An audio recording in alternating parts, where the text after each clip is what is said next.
Hello everyone, आज इस video में हम बात करेंगे कोरोना वायरस के तीसरे स्ट्रेन के बारे में। आप सही सुन रहे हैं, तीसरा स्ट्रेन भी आ चुका है।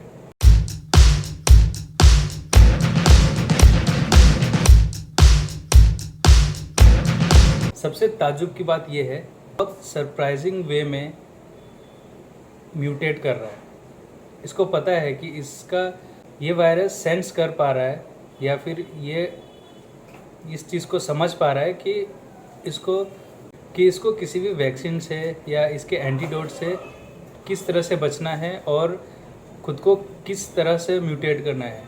जैसे कि अभी तक हम ये पता करने में लगे थे सिम्टम्स इसके कि इससे फीवर होता है, टेम्परेचर बढ़ जाता है, बॉडी पेन हो रहा है, हार्ट में प्रॉब्लम हो रही है, लंग्स में प्रॉब्लम हो रही है, किडनी में प्रॉब्लम हो रही है। अब जो इसका नया स्ट्रेन आया है डेल्टा प्लस, अभी इंडिया में नहीं आया है लेकिन बाकी देशों में जो इसका चल रहा है, तो ये अब कोल्ड के सिम्टम्स दिखाता है। आपका नाक बहेगा, आपको हेडेक होगा। सीधे तौर पे बात करें तो आपको जब सर्दी होता है, जब आप कहते हो कि मुझे कॉमन कोल्ड है, तो उस समय जो हालात होते हैं आपके, वो इस बार होगा। तो आप इस चीज़ को हम समझ सकते हैं कि इसने पहले बुखार से स्टार्ट किया, टेम्परेचर बढ़ाने से स्टार्ट किया, डाइजेशन ख़राब करने लग गया, उसका भी हमने तोड़ निकाला, उसके भी दवाइयाँ हमने जुगाड़ किए, तो उसके बाद अब ये सर्दी लेके आ गया। अब ये लोगों के बॉडी में सर्दी के, कॉमन कोल्ड के लक्षण दिखा रहा है। प्लस में आपको सारे कॉमन कोल्ड के लक्षण दिखाई पड़ेंगे, आपको महसूस होगा, तो आपको सतर्क रहने की ज़रूरत है। तीसरे स्ट्रेन से हो सकता है कि ये पिछले 2 स्ट्रेन से कम जानलेवा हो, या हो सकता है कि पिछले 2 स्ट्रेन से ज़्यादा जानलेवा हो। तो आपको सतर्क और सुरक्षित रहने की ज़रूरत है, सावधानी लेने की ज़रूरत है। दुनिया में बड़े बड़े सर्वे हो रहे हैं, रिपोर्ट्स तैयार किए जा रहे हैं, उसमें यही कहा गया है कि भारत में दूसरा स्ट्रेन इतना जानलेवा इस वजह से हुआ क्योंकि भारत ने बहुत जल्दी लॉकडाउन खोल दिया। और हमने देखा था कि लॉकडाउन होते हुए भी लोग लॉकडाउन का पालन नहीं कर रहे थे। पुलिस कहीं ना कहीं सिर्फ रोड पे ड्यूटी दे रही थी, अंदर क्या हो रहा है नहीं हो रहा है या तो पता नहीं था, या फिर पता होने के बावजूद भी कुछ नहीं कर रही थी। हम लोग को पता है ये कैसे होता है। इस बार भी वैसा ही हुआ है, केसेस कम हुए तो लॉकडाउन खोल दिया गया।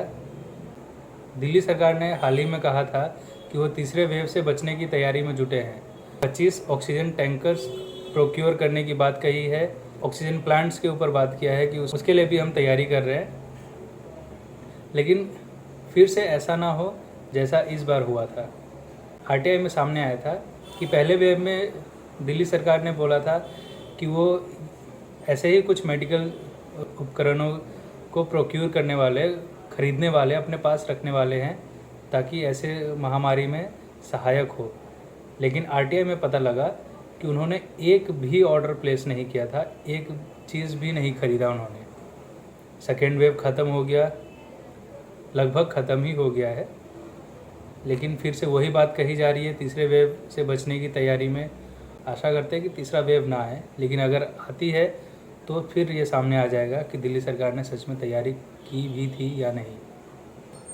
नेगेटिव खबरों के बीच में पॉजिटिव खबर ये है, बहुत सारे रिपोर्ट में ये पाया गया है कि कोविशील्ड ने 92% लोगों को हॉस्पिटल जाने से बचाया है। मतलब कोविशील्ड बहुत कारगर वैक्सीन साबित हुआ है। जहाँ कहीं भी है, अगर आपको मौका मिल रहा है तो कोविशील्ड ज़रूर लगाएं। वैक्सीन लगाने का ना सोचें अभी, क्योंकि उसको अभी पूरी तरह से मान्यता प्राप्त नहीं हुई है। बहुत सारे देश ऐसे हैं जो कोवैक्सीन लगाए हुए लोगों को अपने देश में ट्रैवल नहीं करने दे रही है, वो अमान्य वैक्सीन माना जा रहा है फ़िलहाल के लिए। तो आप कोविशील्ड लगवाएं। दूसरी बात यह है कि जो कोवावैक्स वैक्सीन है जिस पे काम चल रहा है अभी, उससे बहुत सारी उम्मीदें हैं, बड़ी बड़ी उम्मीदें हैं कि वो बहुत ज़्यादा कारगर साबित हो सकती है। शायद वो तीसरे स्ट्रेन से भी हमें बचा ले। तो उम्मीद करते हैं कि ये वैक्सीन जल्द से जल्द उपलब्ध हो और हम सब डॉक्टर के सलाह के बाद उसको लगा सके, या जो भी होगी सरकार मीडिया में आके ज़रूर बताएगी हमें कि कोविशील्ड लगाए हुए कोवावैक्स लगा सकते हैं कि नहीं, या कोविशील्ड वाले कोविशील्ड ही लगाएं।